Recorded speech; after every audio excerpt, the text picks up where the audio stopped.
we come together this day in the heat of the summer and in perhaps the heat of the moment.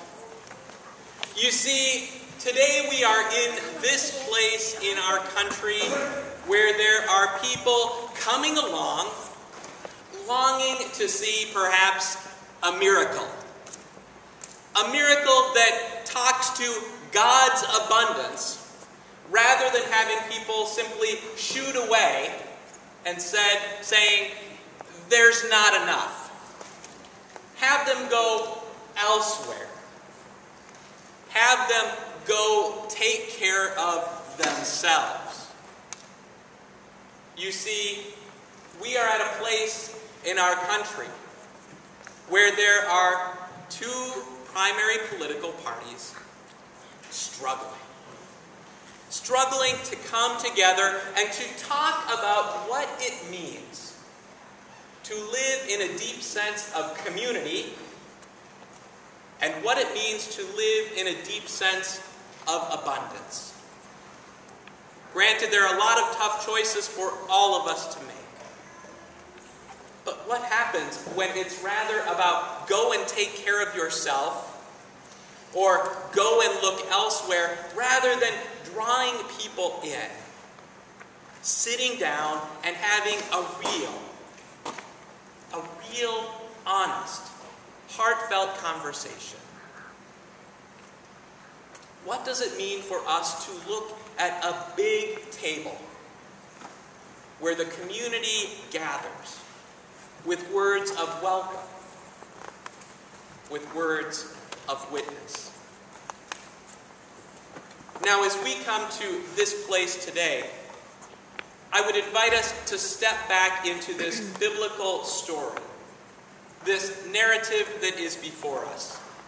For you see, as we come together this day, we are reminded of Jesus. A Jesus who is heartbroken, whose life at this moment seems weighed down.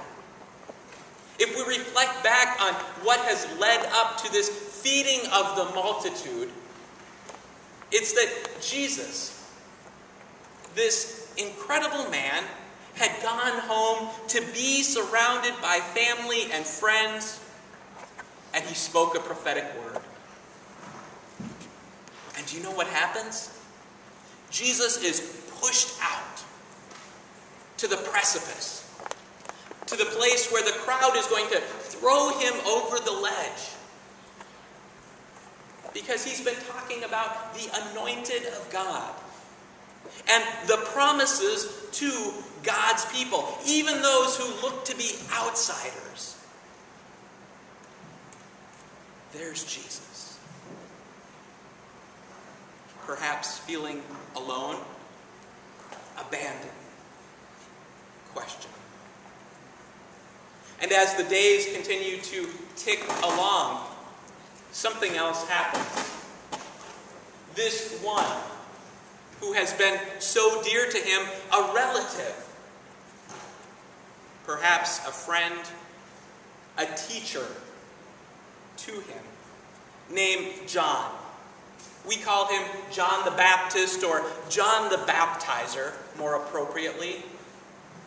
He has run into the challenges of the empire of their day. And he's gotten in on some of the juicy political gossip and knows who has been sleeping with whom and is not afraid to call people to account. Unfortunately, that puts him in a lot of hot water. And so what has happened is John the Baptizer was taken into custody. John the Baptizer was killed, murdered by those people in power. And imagine Jesus as a cousin, a relative to this one who has been learning from this man in the wilderness. Imagine the hurt, the pain, the anguish. And his natural reflex is probably, like many of ours, to go to a deserted place. Maybe that means going to a park or just going and shutting ourselves in a bedroom to have a good cry, to be alone for a little while. But you see, Jesus' reputation has preceded him. People know what he's about. And so they follow along. They want to know more, to see more. They want to be present to this one. And what we see happening is the creation of an alternative reality. First off, rather than the rejection at Nazareth, what we see laid out in this feeding story is the acceptance of all. Whoever shows up is part of the community and gets fed. Rather than words of rejection, it is a word of welcome. And then with regard to the powers of the empire, what we find is that Jesus goes to this deserted place. As many scholars would say, he went to the place where the empire couldn't quite reach him. He went to a place where he could stand his ground and gather people around to say that there is an alternative reality. That those who would kill or do violence to others, to those who proclaim a word of rule over, that Jesus gathers people around and proclaims a word of peace. Jesus proclaims a word of God with, not over, but with. And so, as they gather for this meal, and the disciples look around and see all of these people who are longing in their own anguished and heart-wrenching ways for a new reality, they don't know what to do. Send them away.